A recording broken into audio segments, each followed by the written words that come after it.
Bueno, buenas noches a todos, buenas tardes, buenas noches a todos. Les pedimos disculpas por estos contratiempos, por lo menos esta vez ahora no apareció nadie bailando, así que bueno, son unos minutitos que se fueron alargando. Vamos a dar inicio, ¿está bien? Para aquellos que ingresaron ya, ahí se escucha, ¿se está escuchando bien? Pueden responder en el chat de YouTube, ¿se está escuchando bien? ¿Sí? Perfecto, sigo entonces. Para los que tuvieron la posibilidad de poder anotarse en el Socrative, en socrative.com, del inicio, ahora tuvimos que reiniciarlo, así que se van a ver que se deslogueó, por favor, anótense de nuevo. Se llama socrative.com.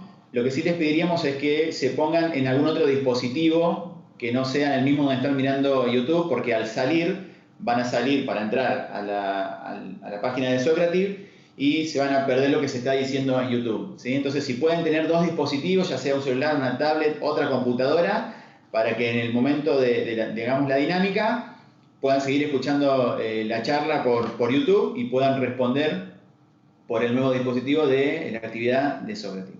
¿Está bien?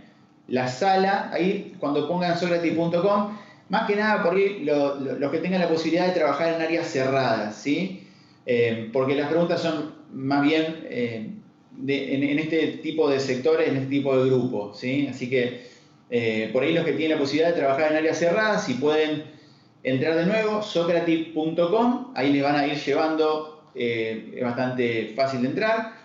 Si son estudiantes o son alumnos, perdón, no, si son profesores, pongan student y en la sala, el nombre de la sala es CONIV, ¿sí? No es COVID, es CONIV de Non-Invasive Ventilation, es CONIV. ¿Está bien? Se meten ahí y ya van a poder responder la primera pregunta y a medida que vayamos avanzando yo le voy a ir dando las segundas y bueno, las demás preguntas para que se puedan ir respondiendo, ¿sí? Las charlas de hoy, perdón, con todo esto leí la bienvenida 15 veces, ¿sí? Bienvenidos a todos, ¿está bien? Cuando quieran hacer una pregunta, ustedes saben de que esto se llama 25 por 25, porque la idea es que hacer una parte de la charla y después 25 minutos para poder debatir o conversar o preguntar. Cuando quieran hacer la pregunta pueden escribirla directamente. Acá tenemos muchos colaboradores que pueden ir ayudándonos para anotar las preguntas en el canal de YouTube. Y al final, bueno, si es pertinente en el momento, la vamos respondiendo según el tiempo que vayamos transcurriendo. ¿Está bien? La clase de hoy va a ser de ventilación no invasiva y alto flujo. ¿Por qué no en pacientes con COVID? Los objetivos de esta charla van a ser presentar evidencia y las recomendaciones para el manejo y el uso de la ventilación no invasiva y de la cánula de alto flujo en los pacientes con COVID positivo, relevar el estado de la bioseguridad de los hospitales de los que aquí online estamos presentes, exponer evidencia sobre la aerosolización y el fallo del soporte respiratorio no invasivo y también un poco hablar del BILI que produce la ventilación no invasiva. Y por último sacamos algunas conclusiones.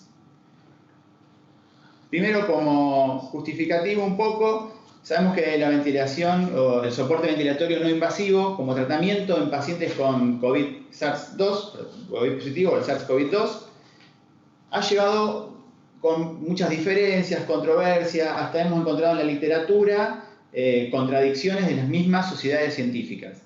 Si bien hay un grupo que publican o recomiendan guías de tratamiento, hay otro grupo que lo trata de, o por lo menos justifica evitarlo fuertemente. Lo que nos lleva a pensar si estamos viendo el mismo paciente, si estamos viendo la misma situación o si estamos viendo lo mismo pero con perspectivas diferentes.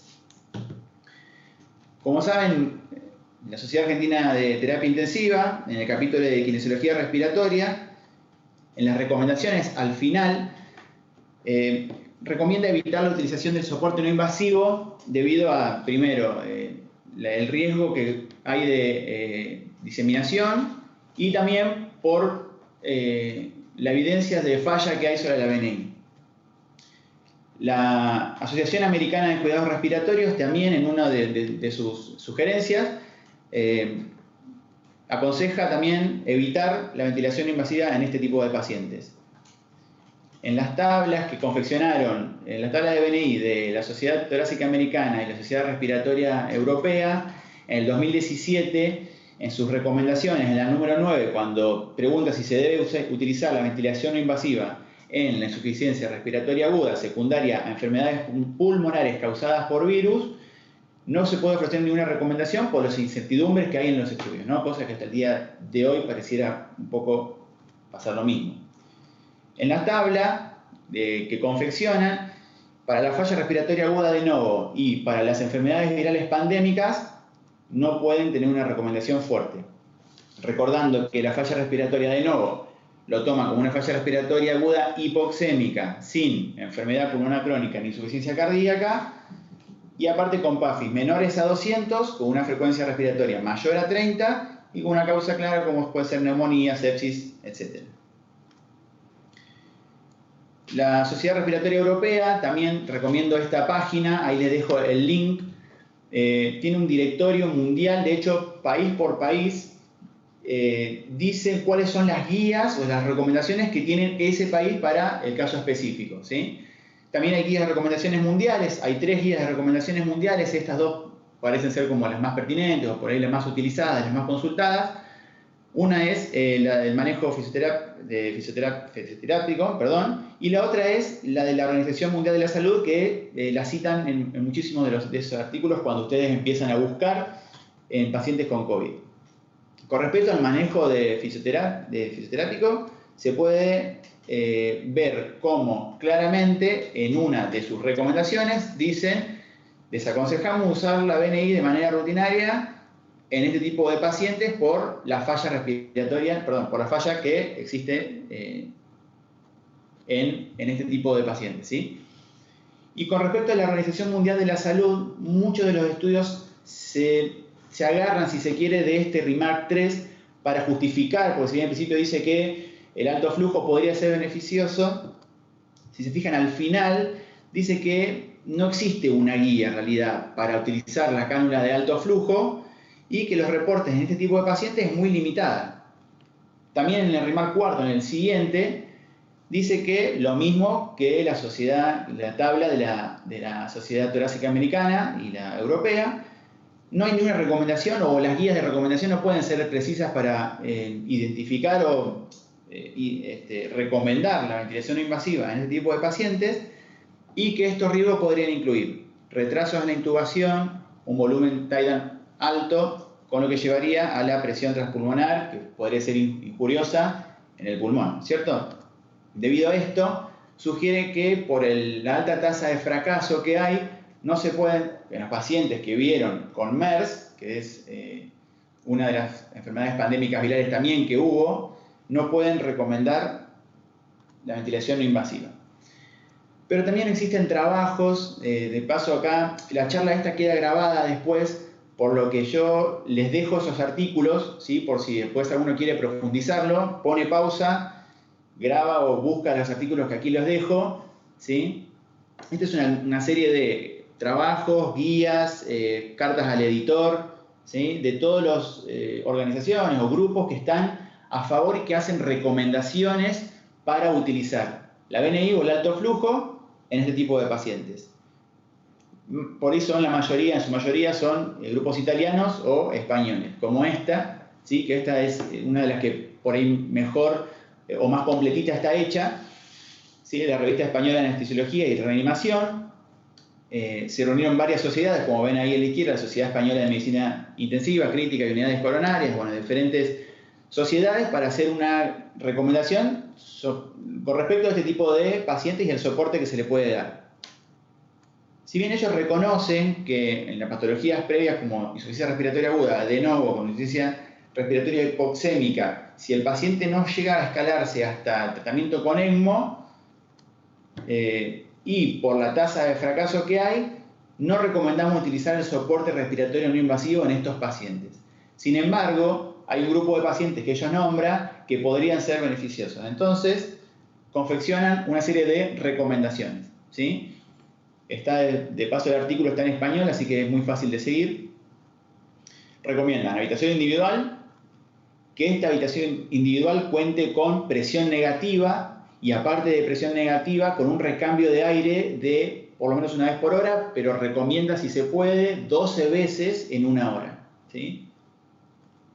Monitorización centralizada, esto significa videovigilancia, porque cuando uno le pone la venia al paciente, la mayoría de los artículos recomiendan pruebas cortas, que no se tolere más de 30 minutos o un minuto la decisión, si va a continuar o si se va a intubar.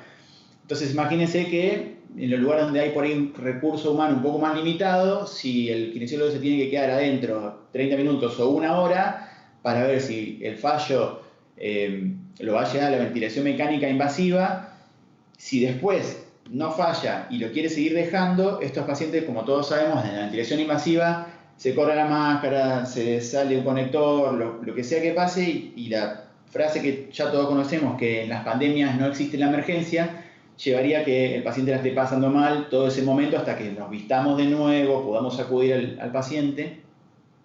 Y la videovigilancia es eso, es que haya una persona que esté enfrente de un monitor mirando todo el tiempo los parámetros o los signos vitales, cosa que cuando antes se pueda detectar alguna falla, se pueda acudir rápidamente. Esto, la mayoría de los trabajos lo ponen como no negociable, ¿sí? El equipo de protección personal nivel 3. Esto, donde lean la primera recomendación que les hacen es: ¿quieren usar BNI y alto flujo? Bueno, vamos a hacer. La primera recomendación es el equipo de protección personal nivel 3, que son los barbijos N95, las antiparras, la escafandra, ¿sí? Guantes, aconsejan dos pares, ¿por qué? Y las batas hemorrepelentes para que vaya un par por debajo de la bata hemorrepelente y el otro par por encima, ¿sí? Así no hay riesgo de que esté la piel en descubierto en ningún momento. Con respecto a los equipos, recomienda que sí o sí le pongamos filtros antibacterianos en la rama aspiratoria del ventilador, o en el caso que se utilice equipos de flujo continuo, que lo utilicen la máscara del paciente, ¿sí? El filtro Virovac y luego el puerto exhalatorio, para que cuando el paciente exhale queden las partículas del virus filtradas y después el aire, ¿está bien? Eso ya sabemos que conlleva mayor espacio muerto instrumental, por la misma filtro aumenta la resistencia.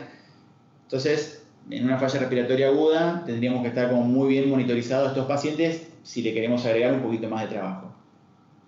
La interfaz que ellos recomiendan es el helmet, que es el casco, por también el menor riesgo de dispersión que hay, y si en caso de que no tengan, que utilicen la máscara full face, la total face, que esos por ahí sí son las más utilizadas, porque tienen menos riesgo de fuga que las máscaras sononasales. Y ahora sí, entonces vamos a comenzar el desafío del Sócrates. ¿Está bien? Ahora vamos a ir para el Sócrates. Bueno, perfecto. Acá ya veo que algunos estudiantes ya fueron respondiendo. La primera pregunta, ¿se está transmitiendo ahí? ¿Se está viendo en el Sócrates? No, ahí no. Sí, ahora sí, a ver si lo que pasa. A ver.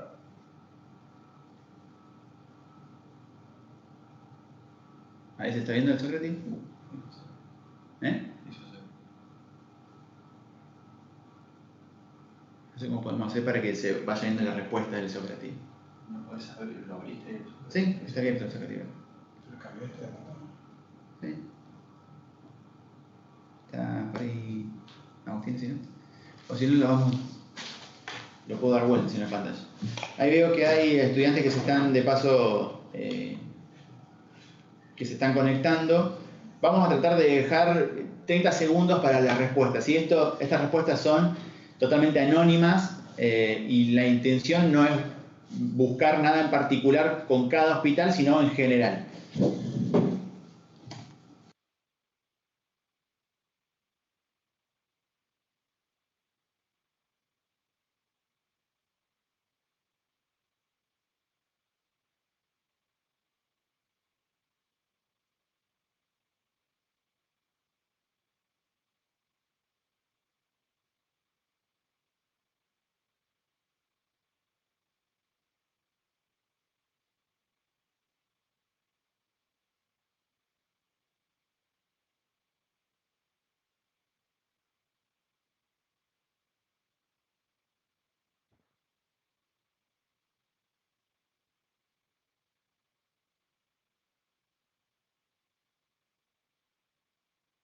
¿Hay el micrófono? Listo. Listo.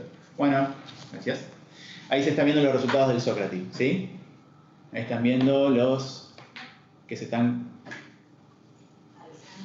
Vamos a dejar 30 segundos para que respondan, ¿sí? Acá se ve la cantidad de estudiantes que están conectándose y los que se van a responder. Va a haber un momento que se va a limitar la cantidad de ingresos, no los van a dejar. Así que vamos respondiendo y vamos viendo los resultados, ¿sí?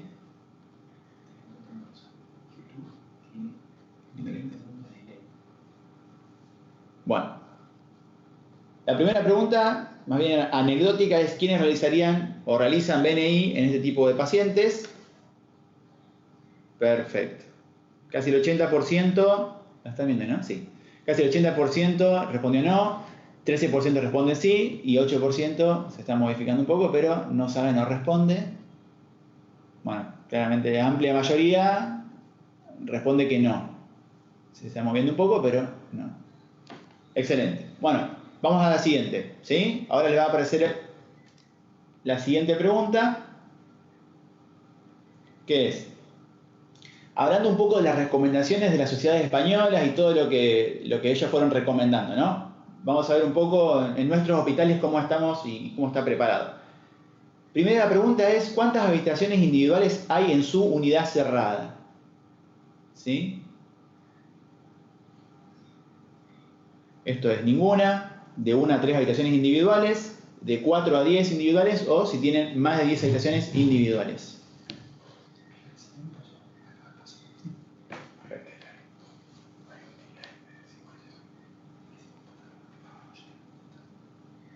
Muy bien.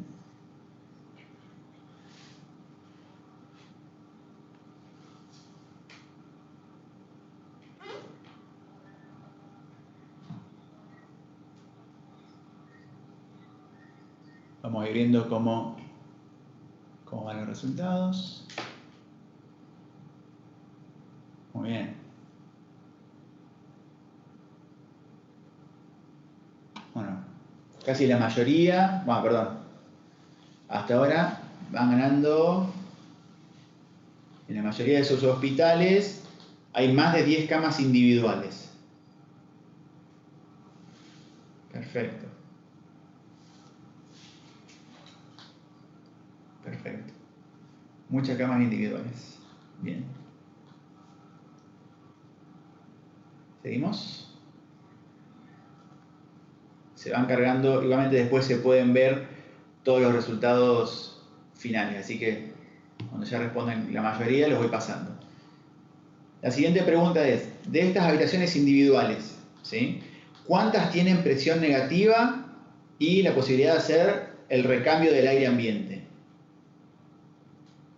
Sabemos que hay muchas habitaciones individuales en donde no todas están preparadas con este sistema de presión negativa y recambio de aire ambiente, ¿sí? Entonces, si por ejemplo tienen más de 10 habitaciones individuales, bueno, la pregunta es ¿cuántas de esas 10 están preparadas para que haya presión negativa y recambio de aire ambiente? ¿Sí? Lo mismo, ninguna, 1, 2, 3 o más de 4.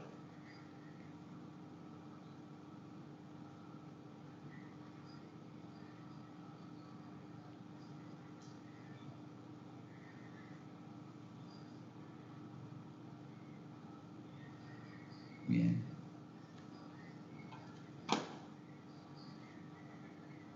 Vamos a ir viendo. Acá ya hay una.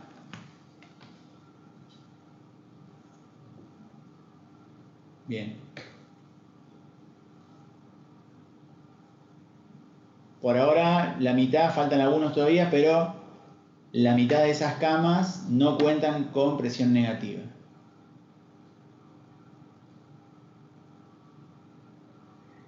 Bien. Excelente. Bueno, ahí se detuvo. Vamos a la siguiente. ¿Sí?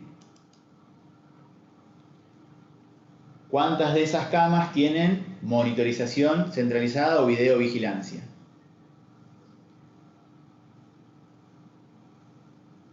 Acá es más dicotómica esta. Sí, no. Vamos a hacerlo más rápido este. A ver.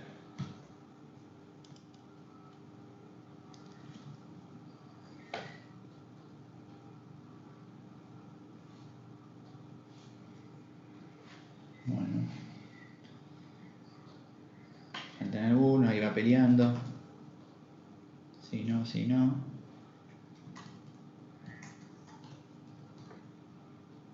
Sí, esto, por bien de lo que no respondieron todavía, es una pantalla que esté todo el tiempo mostrando los signos vitales y haya una persona destinada a mirar esa pantalla o el estar de enfermería, donde sea, que se pueda estar viendo todo el tiempo.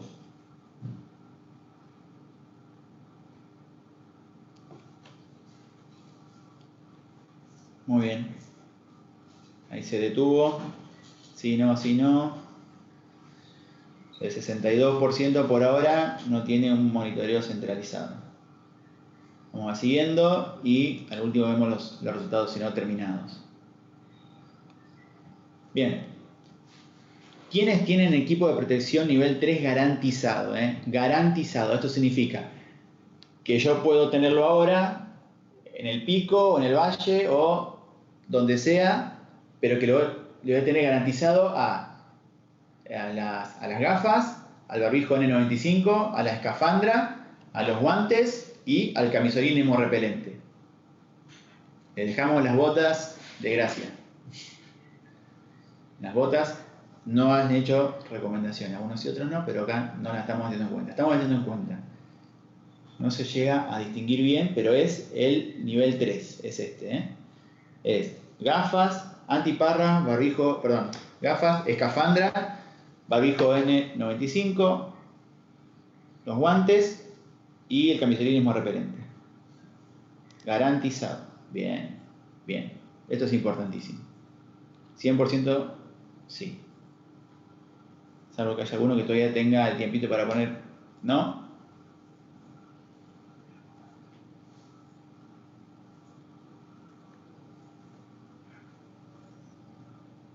Ah, no sé, yo todavía. Ah.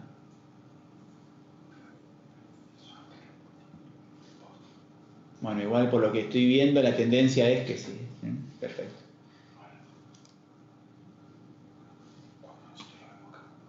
Sí. Bueno, siguiente pregunta, lo mismo. ¿Quiénes tienen la capacidad o por ahí la posibilidad de contar con una interfaz Helmet? ¿Sí? Y acá la dividimos en sí tengo, pero sin experiencia, sí y con experiencia o no.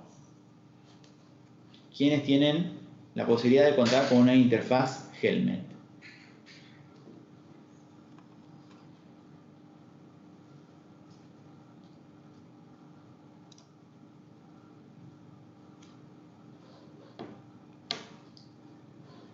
Uno cuando va haciendo estas preguntas tiene una noción o una expectativa y en esta era una de las que nos esperábamos, ¿no? Por la tendencia acá en Argentina, por lo menos. Bien. Faltan algunos, pero la mayoría no cuentan con una interfaz Helmet o sí tienen, pero no tenemos experiencia, no tenemos experiencia colocándola. No cuenta experiencia si le pusieron una vez, Experiencia, no nos mitamos, hablamos en serio. Muy bien. Vamos con la última de esta tanda. ¿Sí? Con la última. Y acá quiero saber también, es dicotómica y necesito que sea lo más sincera posible, si no, no tiene sentido las preguntas, ¿no? Si uno no las preguntas con sinceridad. ¿Quiénes cuentan con la sumatoria de todas las recomendaciones anteriores? De todas. Se las recuerdo. Habitación individual, habitación con presión negativa o recambio de aire, un equipo de protección personal nivel 3 garantizado, videovigilancia y la interfaz Helmet.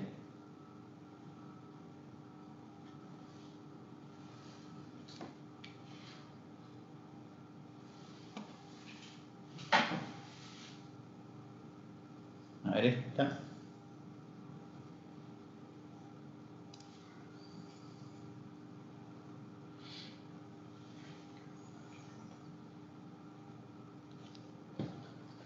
Bueno, acá ya me estoy sorprendiendo porque pensé que la mayoría Recuerden, tienen que tener todas las recomendaciones anteriores, todas.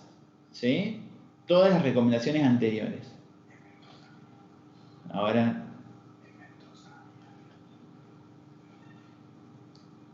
creo que está más cerca de lo que pensaba.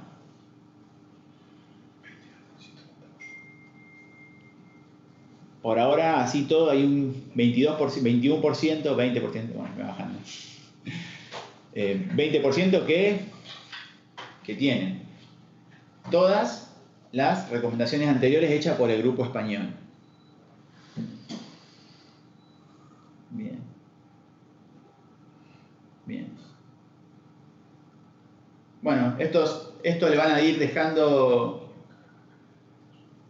que sigan contestando.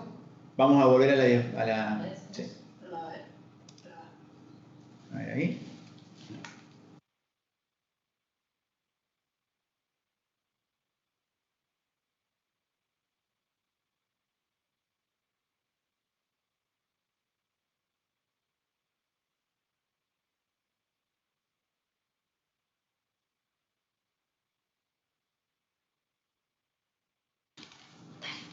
Genial. Bueno. ¿Es un café? Ah, sí. Perfecto, listo, ahí arrancamos. Bueno, bien, viendo y considerando la última que todas engloba todas, es un poco lo que recomienda este equipo español, ¿no? Las recomendaciones, si son parciales, uno tiene que tener más cuidado, ¿sí? Si contamos con todas las recomendaciones, uno puede estar más relajado porque justamente todas estas recomendaciones, si se cumplen, así todo, tenemos una parte de la decisión tomada, ¿sí? Después falta ver la otra parte, pero una parte por lo menos, que es la de bioseguridad, que esa es no negociable. Todos los trabajos que recomiendan este tipo de prácticas recomiendan que no se negocia el equipo de personal y las habitaciones negativas o demás, ¿sí? De hecho, Stefano Nava hace poco, un doctor italiano que es muy conocido, un referente, hace poco en uno de sus webinares contaba sus casos con tanto CPAP como BiPAP y le preguntó una moderadora de Estados Unidos específicamente qué pensaba de la ventilación no invasiva con todas estas recomendaciones. Y él nos dice, miren, cada uno se tiene que adecuar a las posibilidades del lugar donde esté, ¿sí? Si uno puede garantizar, él tanto decía, no solamente BiPAP, sino también nosotros utilizamos CPAP con los helmets y demás. Si cada uno tiene la posibilidad de tener y contar con esto, es por lo menos un paso adelantado. Ahora, si no cuentan con esto, tienen que tener mucho cuidado con las decisiones que van a tomar, ¿sí? Una de las cartas al editor, uno de los trabajos que quería mostrarles es este trabajo que no critica, sino como que cita más bien a las sociedades, a las recomendaciones de las sociedades que estuvimos viendo recién. Y el grupo de González Castro dice, bueno, estuvimos viendo que, extrapolando la evidencia, vimos este grupo español recomienda la oxigenoterapia de alto flujo, ¿sí? Lo que llamamos la cánula nasal de alto flujo, como la modalidad de la primera elección. Y la ventilación invasiva lo dejarían como segunda opción en caso de respuesta insuficiente o si el paciente no tiene criterio inmediato de intubación. Entonces, en el artículo, o en la carta, él lo titula el valor de un empate, ¿sí? ¿Por qué? Porque él dice que si trata de evitar las intubaciones, la BNI y el alto flujo deberían situarse en la misma altura como primera elección. ¿Está bien? Lo que eso nos lleva a pensar es, ¿qué evidencia tenemos hoy para poder tratar a estos pacientes con COVID con cánula nasal de alto flujo? ¿Sí? Abre un poco el abanico, no solamente BNI, sino alto flujo. Este es un estudio, un trabajo metaanálisis, en donde, fíjense, es del año 2017, ¿no? Sí, este es del 2017, 6 ensayos clínicos autorizados, una N bastante importante, casi 1900 pacientes, y vieron que la tasa de intubación en pacientes con cánula de alto flujo era mucho menor que los pacientes que usaban oxígeno convencional, pero era igual a los pacientes que usaban BNI en casos de falla respiratoria aguda hipoxémica. Igualmente recomienda que se necesitan más ensayos clínicos aleatorizados con una mayor calidad para poder confirmar estos hallazgos. Uno más nuevo, un trabajo más nuevo en el 2019. También es un metaanálisis de una revisión sistemática donde en este caso incluyen 9 ensayos clínicos. De estos 9 hay uno solo que están en los dos, que es el de TIL, el más conocido, el de TIL y FRAT, el de cánula nasal de alto flujo para pacientes con falla aguda respiratoria hipoxémica no hipercápnica. Es el único trabajo que se repite. Después son todos trabajos diferentes. Una N un poquito mayor. A la conclusión que llegan es que para la falla respiratoria aguda hipoxémica, la cánula de alto flujo puede disminuir la necesidad de intubación, pero que no tiene impacto en la mortalidad. Y acá también nos lleva de nuevo a repensar un poco. ¿Cuál va a ser nuestro objetivo final con estos pacientes? No tiene impacto en la mortalidad, pero sí en la intubación. Bueno, vamos a dejar la respuesta para un poquito más adelante. Esos eran pacientes con falla respiratoria aguda hipoxémica, ¿está bien? Ahora vamos a ver un trabajo que es el último que tenemos, o el único por ahora, el trabajo, si se quiere, fuerte entre comillas, ¿no? Porque una N bastante pequeña. Trabajos retrospectivos en 2 hospitales de China. Definieron la falla de la cánula nasal de alto flujo por la necesidad de intubación o ventilación no invasiva, ¿sí? Acá tenemos la N del principio, comenzaron con 318 pacientes. Pacientes con falla respiratoria, acá, aguda severa, 27 pacientes. De estos 27 pacientes, 17 usaron cánula nasal de alto flujo y los que terminaban fallando fueron 7, ¿sí? El 41% falló la cánula nasal de alto flujo.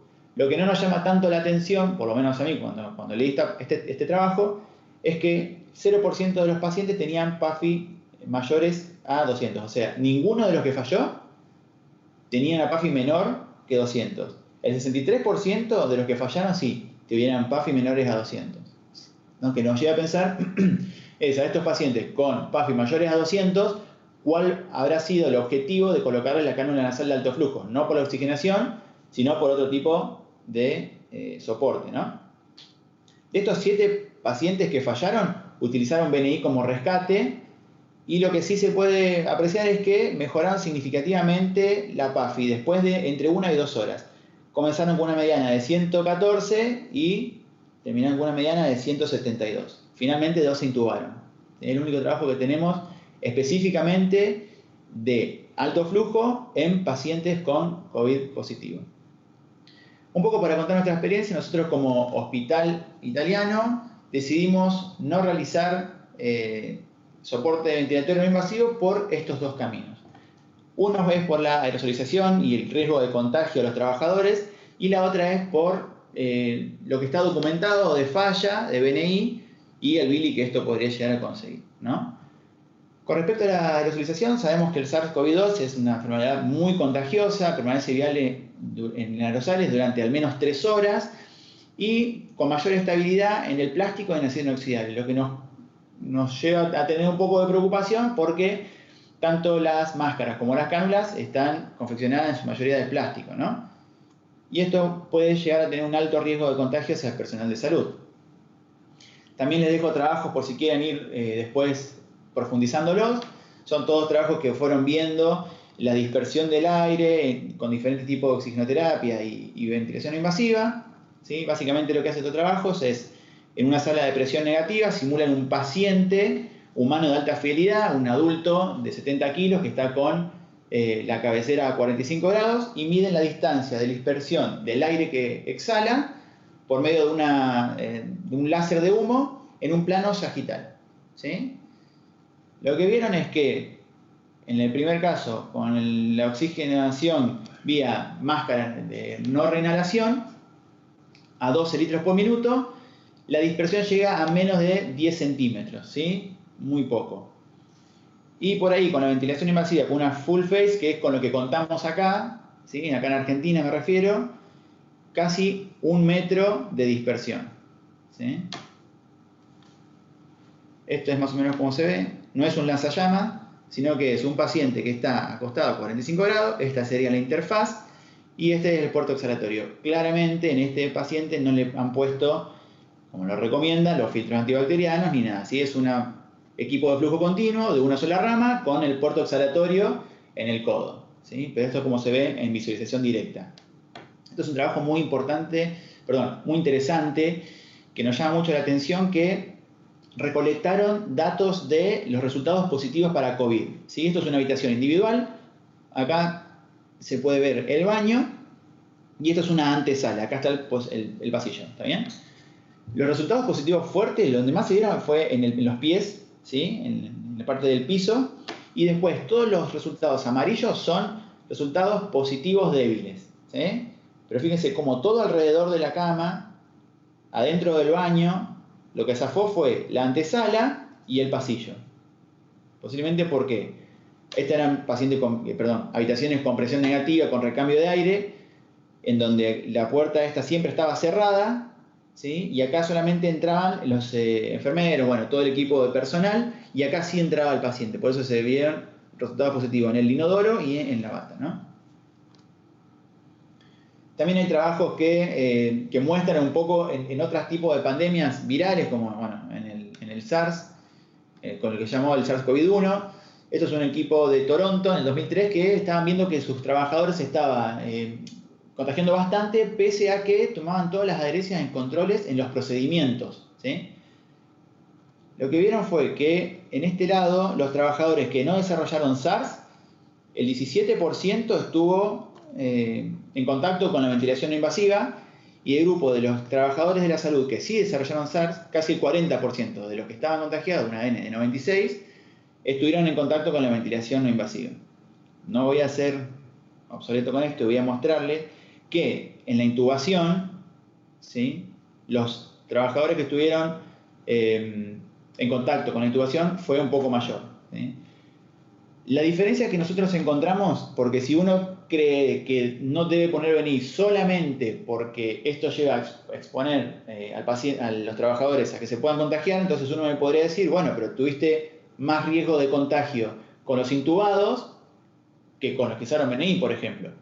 La diferencia es que hoy se recomienda, primero, que en la habitación haya la menor cantidad de gente posible.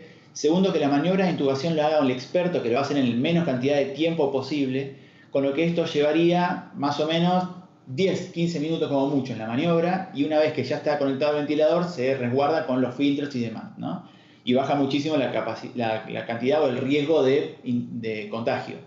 Cuando nosotros le colocamos alto flujo o BNI, más hoy con los datos que tenemos de que las experiencias nos dice que son enfermedades bastante largas, uno tendría que tener en cuenta que no va a ser un edema agudo de pulmón, un EPOC agudizado en donde al poco tiempo ya puede estar mejorando el paciente, sino que va a quedar 4 o 5 días con un soporte respiratorio en donde las máscaras se deterioran, sabemos que hay que rotarle la interfaz para que no le haga daño los contactos con los puntos de apoyo todo el tiempo igual, y la incomodidad del paciente también, ¿no?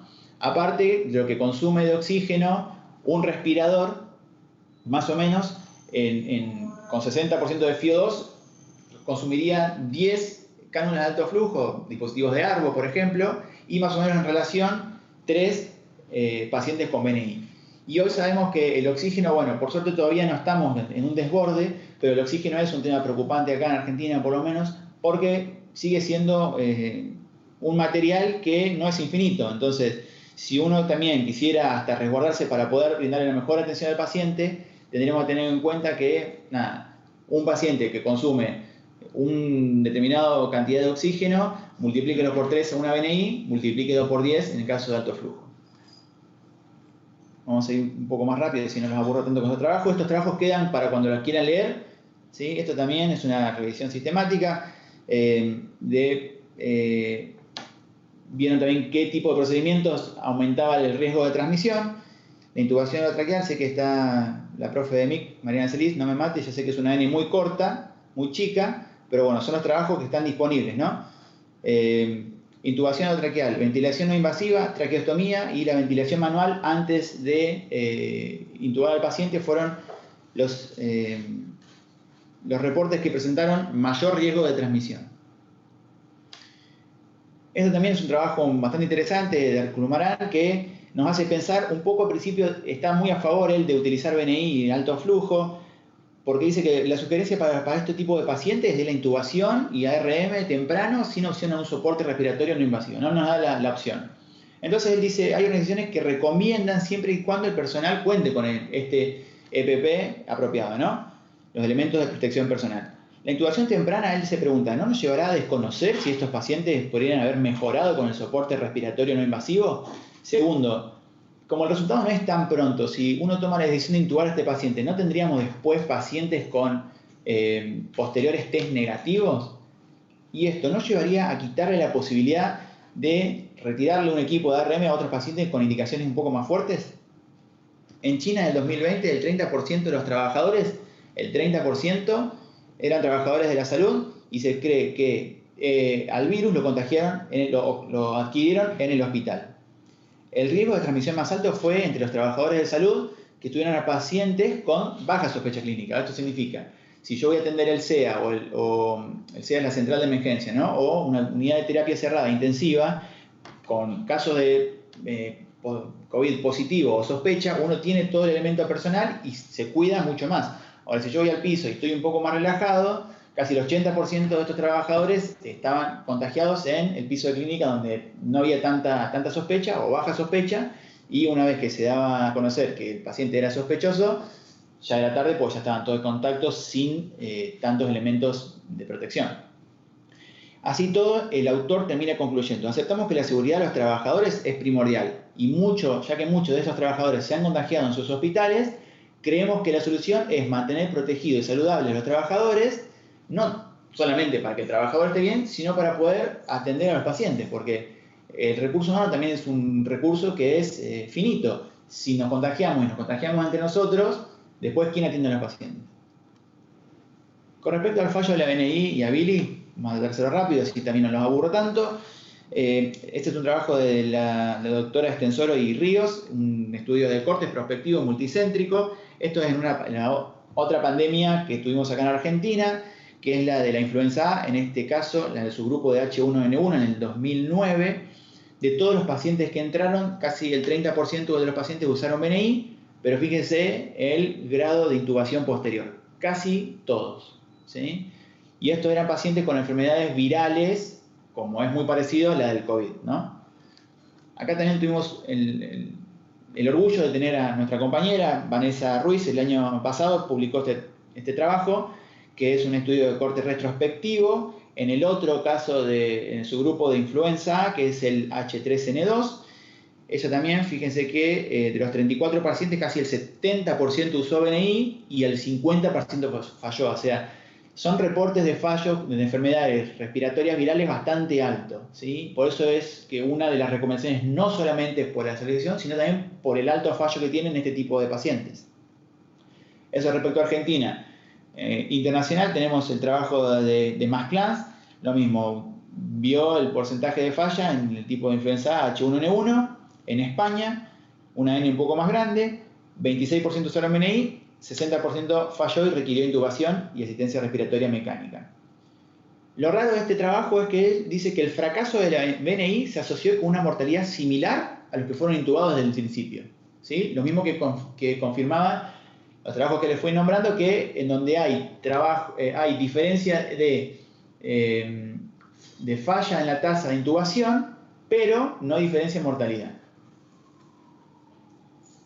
De Billy, para ir cerrando, como sabemos, esto es un trabajo de Slusky, lo dejo la referencia abajo, es muy bueno, muy práctico para poder entender un poco de la lesión por la presión transpulmonar. En el caso, por ejemplo, vamos a ver el paciente normal, perdón, en el ejemplo A, ¿sí? Un paciente que está respirando espontáneamente a presión negativa. Sabemos que la presión transpulmonar es la resta de la presión alveolar menos la presión pleural. En caso de que el paciente esté respirando espontáneamente, esta presión pleural es negativa, ¿sí? Y si el paciente respira cómodo, como estamos nosotros ahora, al final de la inspiración en el alvéolo habría presión 0. Entonces, cuando uno hace la cuenta, acá abajo se las hace, 0 alveolar menos 8, que es pleural, se convierte a positivo, más 8. La presión transpulmonar en este caso es de 8 centímetros de agua. Esto Talmor y Gatinoni posteriormente también recomiendan tener presiones transpulmonares por debajo de 20 centímetros de agua para prevenir la injuria. Y vamos a saltar el ejemplo D, vamos al E directamente. Este es el caso de un paciente con distrés respiratorio marcado, está utilizando ventilación no invasiva, o sea que cuando uno represuriza su atmósfera, acá en este momento llega al final de la inspiración a 10 centímetros de agua, ¿sí? Y la presión que está haciendo él llega a una presión pleural de menos 15 centímetros de agua, ¿sí? El drive bastante aumentado, sabemos que estos pacientes vienen con un drive, con una sed de aire que hace que haya una falla ventilatoria aumentando este drive respiratorio, ¿sí? Entonces, al hacer la cuenta 10 menos 15 centímetros de agua, nos queda una presión transpulmonar de 25 centímetros de agua, nos estaríamos pasando y esto generaría BILI. Perdón, BILI es la injuria pulmonar producida por la ventilación. ¿Está bien? Esto lo explicó Martín muy bien, también en la clase pasada, en la clase de sincronías. Cuando una vez que se empieza a desencadenar este BILI, el bicapilar, el edema pulmonar, ¿sí? Y esto hace un ciclo vicioso que cada vez haciendo peor, que haya destrucción en los alvéolos, edema pulmonar, aumenta la permeabilidad capilar, alvéolo capilar, y esto hace que libere los inflamatorios, la cascada inflamatoria pulmonar, los proinflamatorios TNF, las interleuquinas, las citoquinas, todo esto pasa al capilar, aumenta la apoptosis, la muerte celular en otros órganos, lleva a la disfunción multiorgánica y posteriormente a la muerte. Ya para cerrar, me gustaría como que tratemos de analizar y pensar, o por lo menos así me gustó hacerlo a mí, es este edificio que está en llamas, que son el paciente con SARS-CoV-2, en donde en los edificios, en las partes de pisos superiores, como decimos, el paciente está más incendiado, ¿sí? Y tenemos el recurso de la BNI o el CPAP con un bombero, donde sabemos que por ahí, por la evidencia que hay, este tipo de pacientes no tienen muy buena respuesta. Después están los pisos bajos, en donde los pacientes que no están tan graves, en severidad es muy baja, tal vez el bombero ahí ni siquiera sea necesario utilizarlo, y en donde tenemos la controversia es en los pacientes del medio, ¿no? En los pisos del medio, en donde tenemos un gris, en donde quiénes se benefician, quiénes no, y una vez que metemos al bombero ahí adentro, el recurso humano, no nos tenemos que olvidar que existe este otro edificio, que ahora que se viene en la época van a empezar a llegar a nuestras unidades, que son los EPOC reagudizados, los edema agudo de pulmón, ¿sí? Las enfermedades neuromusculares, donde acá sí sabemos que este recurso tiene por ahí mejor evidencia, pero una vez que metemos el recurso en el edificio del SARS-CoV, no podemos sacarlo y meterlo al otro. Si tendríamos 1000 bomberos, es una cosa; si tenemos un bombero, una vez que lo metemos en el edificio, ya estamos sacándolo para ponerlo en el otro. Como conclusión, llegué a que no existe una verdad absoluta, o por lo menos todavía no la conocemos, para el manejo de este tipo de pacientes. ¿Por qué? Porque hay poca evidencia de trabajo fuerte. La semana pasada escuchaba en un webinar a uno de los titulares de SATI que decía algo muy interesante, que me gustaría compartirlo. Ella decía que los trabajos fuertes, los trabajos que hicieron un punto de inflexión en donde cambiaron el paradigma de algunos tratamientos, el trabajo de Prono, el de BT bajo, volumen cuidado, llevaron entre 2 y 3 años más o menos, hasta que se terminaron los trabajos, se publicaron y demás. Vamos 5 meses de epidemia. No podemos pretender, me parece, que hoy la evidencia sea tan fuerte como para todos agarrarnos y decirnos: este trabajo es fuertísimo y sigamos todo lo que haga este, porque claramente lo vamos a saber, me parece, más adelante. Lo que sí sabemos ahora son tendencias, que es un poco lo que quise exponer acá, ¿sí? Las tendencias de las cosas que fueron pasando, por suerte en otros países, por mala suerte para ellos, por suerte para nosotros, porque podemos abrir el paraguas y ver cómo le fue. A veces menos es más, y el no hacer nada, por eso me puse entre comillas, que no significa literalmente hacer nada, es mejor que hacer daño, ¿sí? Esto que se entienda bien, y ustedes creo que ya saben a qué me refiero cuando no hacer nada es expectarlo, esperarlo, o escuchamos muchas veces, bueno, ponele la BNI, mal no le va a hacer. Y en este tipo de pacientes con un drive aumentado, sabemos cuáles son los criterios de falla, y si no están dando, no es que no le vamos a hacer nada, sino que le estamos haciendo daño. Y la conclusión más fuerte, que me parece la que más recomiendan los referentes de mundiales, es esto: que se debe tener en cuenta muchas variables al tomar la decisión de realizar soporte no invasivo. El escenario, el momento, el recurso humano, la experiencia, los alcances y las limitaciones. Y esto me gustaría graficarlos con un ejemplo que quiero que vaya respondiendo en el chat de YouTube. Ustedes son kinesiólogos de 2 hospitales, ¿está bien? El hospital A, en donde tienen muchísimo recurso material, recurso humano, habitaciones individuales, todas las recomendaciones, ¿está bien? En el hospital A la tienen, a todas. Pero también tienen otra guardia en el hospital B, donde tienen muchísimos recursos agotados. La unidad de terapia intensiva es una sola sala con 6 o 7 camas que están divididas por biombos. Tienen solamente 2 respiradores microprocesados y un equipo de flujo continuo. ¿Está bien? Llega un paciente COVID positiva en falla respiratoria aguda muy hipoxémica y llega este paciente a la guardia del hospital A donde tienen todos los recursos. ¿Sí? Paciente COVID positivo. Quiero que le respondan si a este tipo de pacientes le harían BNI o CAF en este paciente. Más tarde que responden, ¿no? Sí. Respondan al YouTube, sí, no, no sabe, solamente esas. ¿Sí o no? ¿Sí o no?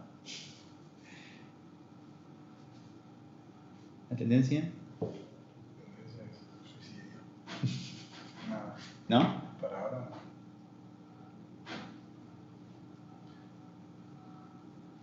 No. ¿Ustedes ponen no? ¿La mayoría pone no? ¿Un sí? 3% no. Bueno. No. Ahora les quiero hacer otra pregunta. Teniendo la tendencia, creo que ya conozco la respuesta. Sacando al mismo paciente y no llegó al hospital A con todos los recursos, sino que llegó al hospital B, ¿está bien? Que tiene los recursos limitadísimos. 2 respiradores, uno está en uso, o sea que tienen un respirador microprocesador libre y un equipo de flujo continuo. En el hospital B, ustedes mismos kinesiólogos con la misma formación y el mismo paciente. Llega a esa guardia, ¿utilizarían ese equipo de flujo continuo con este tipo de paciente? Creo que ya conozco la respuesta, porque si la mayoría puso que no en el primero. Todo no. Bien. Ahora quiero cambiarles el escenario.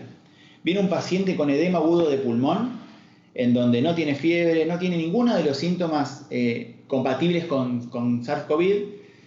Lo detectan como un paciente con insuficiencia renal y el diagnóstico es edema agudo de pulmón.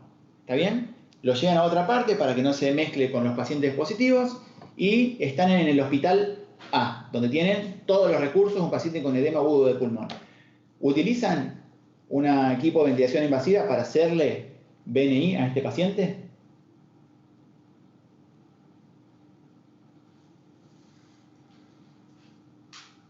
Tampoco. Tampoco. En el hospital A, recuerden, tienen todos los elementos.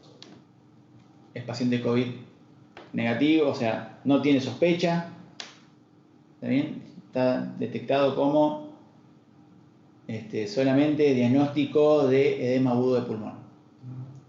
¿No le hacen? Hasta ahora nadie. No. ¿Quiénes son estos?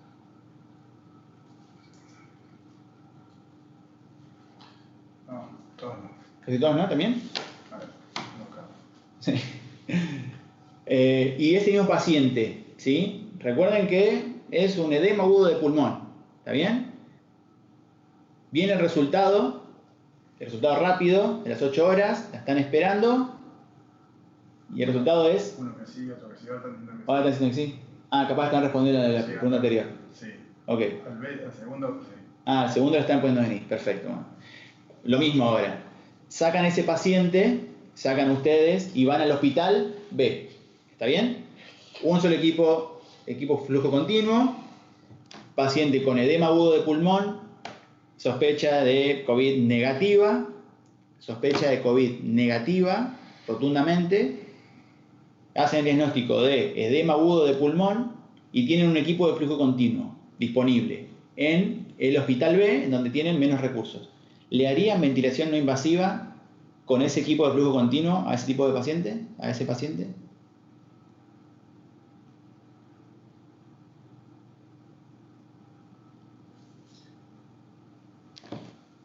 Vamos a ver la tendencia.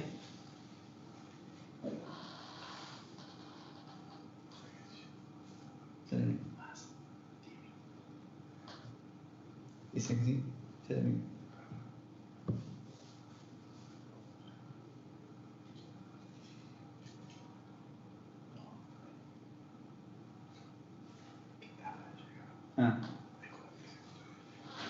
hay un delay que estamos tratando de descifrar cuál es su respuesta. Pero bueno, la tendencia pareciera ser que sí. Algunos le pondrían. Bueno, lo que quiero demostrar con esto básicamente es el tercer punto de mi conclusión. ¿Por qué? En el caso del paciente con edema pulmón, le hacemos BNI en el hospital A y en el hospital B y en la China y donde sea. Porque justamente la evidencia o el grado y nivel de evidencia que hay de la ventilación invasiva para este tipo de pacientes es contundente. Entonces, teniendo el resultado negativo, uno no le cuesta tanto tomar la decisión por el nivel de asistencia y los recursos que esto necesitaría. ¿Está bien? ¿Por qué hubo tanta disyuntiva o dijimos no en el grupo de paciente A? Perdón, el primer paciente, ¿no? ¿En el hospital A o en el hospital B? Justamente porque cambia el escenario y cambia una de las cosas que decimos ahí, la evidencia que hay. La evidencia no es tan fuerte como para que hoy, si mi único recurso necesario es un equipo flujo continuo, no tengo una evidencia tan fuerte como para decir, le meto este bombero acá y, bueno, después vemos si me llega otra cosa o... A eso quería llegar y está graficada. ¿Me están poniendo que sí? Sí. Bueno, les agradecemos por su atención y para terminar vamos al Sócrates de nuevo, que está la última preguntita.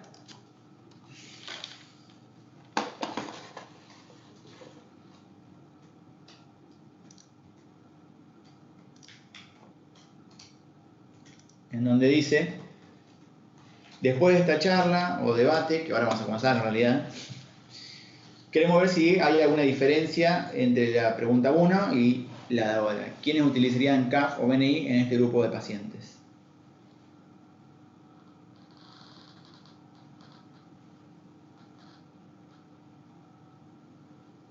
Tenemos un ratito y si alguno ya quiere ir haciendo alguna pregunta o algún aporte, ya son bienvenidas. Todo. ¿Mm? Sí, que te saques la camisa. 30 segundos. Tener la diapositiva delante. Sí. Aclara que es el martes que viene para acá. Bueno, la tendencia se modificó para el lado de no, igualmente. Se modificó para el lado del no. Son pocos, pero están respondiendo. Bueno. Abrimos acá.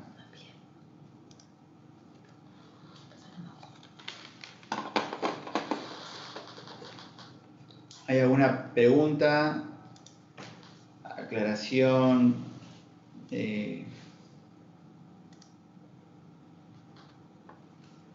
Si no, les voy mostrando algunas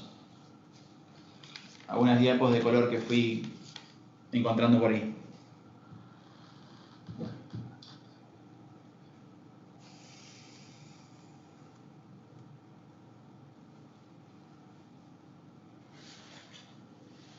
Acá dicen 30 minutos y no sé.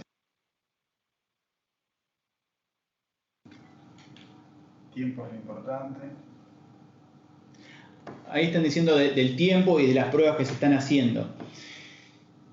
Así todo sería una charla bastante larga. No quise seguir profundizando o ampliando más, pero hay trabajos, hay trabajos viejos que ya se conoce de BNI y falla, que son los trabajos que muestran los marcadores que uno tiene para decidir en el menor tiempo posible si el paciente va a ir a ventilación invasiva o si se puede tolerar la ventilación invasiva, si está haciendo éxito o fracaso, ¿no? Sí, ya son bastante conocidos estos trabajos, pero si no los pueden buscar, en donde sí, el tiempo es tirano. En 30 minutos y aumenta, no disminuye la frecuencia respiratoria y no mejora la mecánica. De hecho, hay uno que mide drive respiratorio por volumen, ¿sí? Esto también tiene mucho sentido. Si yo le pongo a la venida del paciente y con presión, baja presión, 10, 8, 12 centímetros de agua, que ya es una asistencia bastante importante, no disminuye la cantidad de volumen, significa que al volumen que le está, o a la presión pleural que está haciendo el paciente, se le está sumando la presión positiva del ventilador. Con lo cual son volúmenes muy altos y esto llevaría al Billy, ¿sí? Entonces uno de los marcadores que ellos proponen es disminuir la frecuencia respiratoria, pero no a expensas de meter 900 o 1000 mililitros de volumen, sino que mejore la mecánica respiratoria, disminuya la frecuencia respiratoria, pero también disminuya el volumen corriente como para demostrar que está haciendo una asistencia efectiva.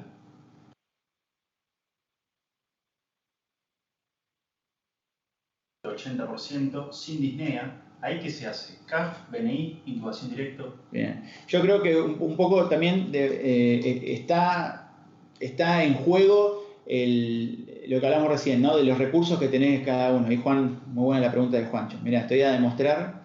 Estefano Nava, ¿sí? Está tuiteando mucho, un Twitter bastante controversial, pero también bastante claro, ¿no? Una señora de 74 años, ¿sí? Con una máscara de reservorio. La señora tenía una PAFI de 88, casi 90 en supino, y él lo que hizo fue pronó a esta señora con una bolsa de reservorio, y la PAFI se fue a 200, ¿sí? El escenario en donde él lo hizo, obviamente que tiene muchísimos recursos. De hecho, ellos tienen la escafandra con el cuello que es inflable para que no fugue, tienen todos los elementos de protección personal, y ahí me parece que es lineal. Si estuviésemos en ese primer mundo con todos los elementos de protección y todo, si uno quiere probar a hacer esa prueba, ellos lo están haciendo. 30 minutos, si no, ellos tienen los marcadores, si no, tienen mejoría de la frecuencia respiratoria, de la mecánica, de todo lo que lo llevó a lo que vos pensaste que le iba a hacer bien, se intuba, ¿sí? Pero están en un escenario adecuado para eso. Cada uno se tendría que replantear o preguntar si en su situación está en ese escenario. De hecho, le comparto otro tweet un poco también respondiendo a esta, ¿sí? Este es otro médico estadounidense que también, ahí les dejo el tweet, utilizó el CPAP con helmet versus una máscara de Venturi para pacientes con falla respiratoria, ¿no? Entonces, uno de los usuarios dice, doctor, acá, creemos que la ventilación no invasiva es una contradicción para este tipo de paciente. ¿Cuál es su opinión? Que es un poco lo que dice Juan, ¿no? Como, che, entonces no le ponemos, ¿qué hacemos, no? Y él dice, la ventilación no invasiva no es una contradicción, pero existen políticas en cada hospital que es una discusión completamente diferente. Y eso es un poco lo que yo digo, ¿no? No como política de hospital, sino como, no sé, por más de que vos estés en el hospital B, donde no tenés ningún recurso, donde tenés todo muy agotado, y así todo las autoridades deciden hacerlo, a vos te queda otra que cuidarte vos mismo, porque no podés exponerte y después, con tal de probar esta ventilación no invasiva o la cánula de alto flujo, desperdiciar el recurso humano, porque después no lo atiende nadie eso. De hecho, la doctora Reina, que es la presidenta de la Sociedad Argentina de Terapia Intensiva, decía, con respecto al alto flujo, la doctora Reina no, en este caso era la doctora Bauque, me decía, lo que controla el alto flujo son ustedes, los kinesiólogos, me decían. Yo no puedo exponerme a perder 1 o 2 kinesiólogos, porque justamente lo que hacemos el resto es llamarlos a ustedes cuando pasa algo. Les habrá pasado, che, suena la presión, che, hay una de las cosas que no, o hay agua en la tubuladura, esto no anda, y lo que terminamos salvando las papas, si quiere, con orgullo, ¿no? Por ahí es el kinesiólogo o la persona que esté indicada para tratar esa cánula de alto flujo. La doctora Bauque me decía, si yo pierdo a un kinesiólogo, no pierdo solamente un kinesiólogo, pierdo a la persona idónea que estaba tratando a ese paciente con cánula de alto flujo. Y si pasa algo con alto flujo, no lo responde nadie. Ustedes saben, cuando la narina se clampea, si tiene un paciente con 60 litros por minuto, dividida en las dos narinas, ahora una clampeada, van a ir los 60 litros por minuto por una sola fosa nasal, y eso hasta que no lo resuelva, creo que es el kinesiólogo el que por ahí ves todos esos detalles. ¿Hay otra pregunta? Estos son diferentes dispositivos, les muestro esto y ya vamos cerrando. Son dispositivos que se fueron probando, ¿no? De las carpas, de los helmets por ahí caseros que se fueron armando. Este caso un compañero me mandó esto fue un dispositivo que usaron un paciente que extubaron con COVID positivo y alto flujo, tenían todas las condiciones para hacerlo, le pusieron la CAF por uno de los puertos y por el otro puerto conectaron la presión negativa, un poco también para chupar, digamos, el aire del paciente. Y hasta el segundo o tercer día me decía que el paciente había mejorado, que bajó la frecuencia respiratoria, mejoró la mecánica, todo, pero se empezó a deteriorar este dispositivo. Y a partir del tercer día ya no podían mantenerlo. Entonces, para no exponer al resto de los trabajadores, decidieron sacarla. Claramente el paciente falló, se necesitó reintubación y traqueostomía. ¿Sí? Ahora igualmente el paciente hoy por hoy ya está casi dado de alta, pero funcionó los primeros 2 o 3 días. Por eso es una enfermedad que sabemos, por lo que estamos viendo, que es de curso muy, muy lento y muy largo. Tendríamos que tener los elementos para poder bancar no solamente ese rato, como la clase de Nico, ¿no? Cuando dijo la ventilación múltiple. Lo ponés, sí, mantiene, pero ¿y después qué? ¿Y el winning qué? Entonces no es solamente quedarnos con el primero, sino ver un poco más allá. ¿Qué va a pasar después? Bueno, si no hay más preguntas, creo que eso es todo. Esta era la máquina de cómo... Le dejo esto. Sí. Esta clase queda subida, ¿sí? Esto también es en España, es un CPAP comunitario. También entonces, solamente un CPAP, un médico español, pediatra, que creó este dispositivo para univalvular, donde cada vez que un paciente venía y quería esperarse con un poquito de presión, abría la válvula, ¿sí? Y ahí iba. ¿Está bien? Esto es anecdótico. Bueno, quedan todos, entonces, si no hay más preguntas, quedan todos invitados para la próxima clase, que es el martes 26 de mayo, ¿sí? Que es el licenciado Alejandro Midley. No va a ser el lunes porque el lunes 25 de mayo es feriado. La próxima es entonces el martes 26 de mayo a las 7. ¿Sí? Alejandro va a estar hablando un poco del músculo en el paciente crítico. Gracias a todos de nuevo por conectarse y bueno, queda grabada la clase por la bibliografía que quieran y cualquier cosa ya tienen mi mail al principio, me escriben si les quedó algo incompleto. ¿Sí? Muchas gracias a todos y disculpen los retardos.